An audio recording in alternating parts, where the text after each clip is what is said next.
तर मंडळी मी आता आलो आहे शेतामध्ये आणि शेतामध्ये मी कौलाची भाजी काढलेली आहे.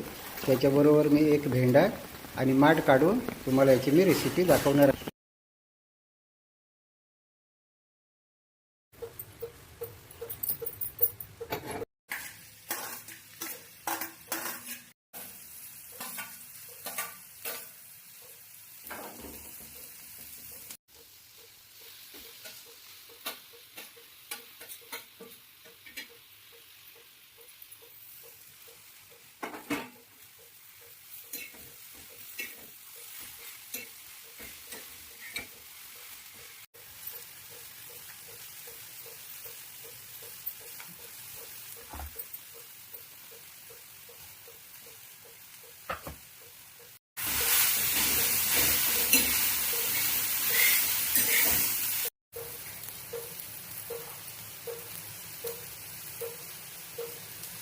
मंडळी रेसिपी आवडल्यास लाईक करा आणि सबस्क्राईब करा.